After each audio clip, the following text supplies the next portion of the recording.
आपल्या परिसरातील राजकीय, क्राईम व सामाजिक अपडेट जाणून घेण्यासाठी पाहत रहा स्टार वन न्यूज वर्तमान। दीड वर्षापूर्वी इथे आलो होतो, आपल्याला आठवत असेल, साधारण ऑगस्ट महिन्यात आलो होतो, बरोबर आहे? साधारण ऑगस्ट 2023ला आपण आलो होतो आणि आपण बघितलं होतं की शेजारी घाटणे बॅरेज आहे आणि ह्या लोकेशनवरती सगळं पाणी होतं आणि पाणी काढायला डिवॉटरिंगला प्रचंड त्रास होत होता, आपल्याला आठवत असेल। आणि अतिशय युद्ध पातळीवरती गेले 1.5 वर्ष काम चालू आहे आणि आता काय परिस्थिती आपण बघू शकता। एकदम वरचा स्लॅब जो आहे तो तर राहिला आहे, तो स्लॅब झाल्यानंतर साधारण 1 महिन्याभरामध्ये मग मेकॅनिकलकडे हे सगळं स्ट्रक्चर दिलं जाईल आणि मग पंप हाऊसचं काम जे आहे ते परत एकदा युद्ध पातळीवरती होईल।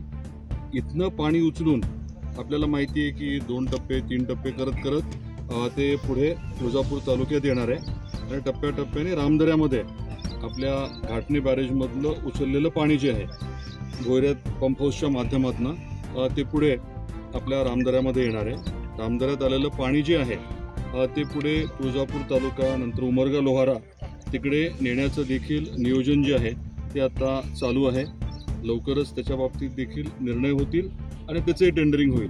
पण महत्त्वाची बाब ही आहे की गेल्या 1.5 वर्षात प्रचंड प्रगती झाली आहे। अनेक अडचणी होत्या, पाण्याचं तर मी सांगितलं, बाकीचे बऱ्याच अडचणी होत्या, परंतु त्या सर्व बाबींवरती मात करत आपले सर्व जलसंपदाचे जे अधिकारी आहेत, इंजिनियर्स आहेत आणि महत्त्वाचं म्हणजे हे काम करणारे जे कॉन्ट्रॅक्टर्स आहेत त्यांचे सहकारी असतील, त्यांनी सगळ्यांनी अतिशय मन लावून हे काम केलं, अडचणींवरती मात केली, त्याच्यामुळे काम इथपर्यंत पोचलंय। आणि पश्चिम महाराष्ट्रातलं पाणी हे धाराशिवला, मराठवाड्यात आणण्याचं आपलं स्वप्न जे आहे ते यावर्षीच पूर्ण होणार आहे। जेवढ्या लवकर काम पूर्ण होईल, चाचणी सुरू होईल आणि पाणी इथनं उचलून आपल्याला मराठवाड्यात, आपल्या तुळजापूरमध्ये नेता येईल। मी सर्व जे संबंधित अधिकारी आहेत सगळ्यांच्या मनापासून आभार व्यक्त करतो आणि हे स्वप्न आपलं पूर्ण होतं आहे त्याचं सगळ्यात महत्त्वाचं जर कारण कुठलं असेल तर आदरणीय मुख्यमंत्री देवेंद्रजी फडणवीस साहेबांनी जे या विषयाकडे पूर्ण लक्ष दिलं। आपलं सरकार आल्यानंतर खऱ्या अर्थाने गती मिळाली। महायुतीचं सरकार असताना काय झालं, ठाकरे सरकार असताना काय झालं या विषयात मी जातही नाही, परंतु आपल्याला आवर्जून मला सांगायचं आहे की महाविकास आघाडीचं सरकार असताना, ठाकरे सरकार असताना या विषयाच्या बाबतीत काय झालं हे काही मी बोलणार नाही, परंतु आपलं महायुतीचं सरकार आल्यानंतर देवेंद्रजी फडणवीस साहेब हे स्वतः जलसंपदा मंत्री होते आणि आपल्या या पूर्ण प्रकल्पाला त्यांनी जे बळ दिलं, खरं तर पहिलं मंजुरी जी आहे सुप्रमा ती आपल्याच प्रकल्पाला मिळाली होती आणि त्याच्या माध्यमातून मग टेंडरिंग झालं, काम जे आहे ते मार्गी लागलं आणि आज या परिस्थितीपर्यंत आपण पोहोचलोय। काही छोटे छोटे विषय आहेत, महत्त्वाचे विषय अजून प्रलंबित आहेत, परंतु नक्कीच ते पूर्ण होतील आणि आई तुळजाभवानीच्या आशीर्वादाने यावर्षीच पाणी जे आहे ते घाटणे बॅरेजच्या इथनं उचलून आपल्या रामदऱ्यापर्यंत येईल। या पावसाळ्यातलं पाणी तुळजापूरमध्ये येणार असं म्हणता येईल का?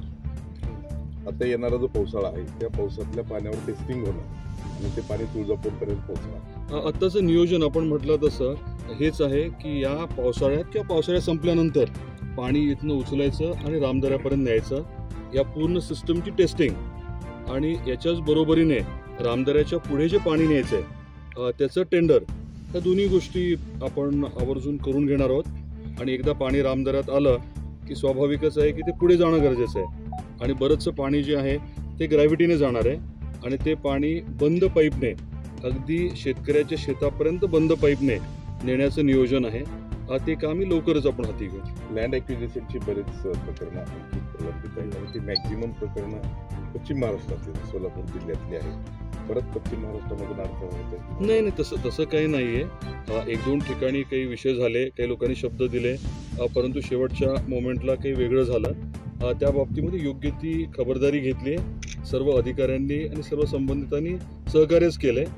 माझं आज आवाहन आहे की 1-2 ठिकाणी जिथे काही इश्यूज असतील तिथे सर्व संबंधितांनी सहकार्य करावं।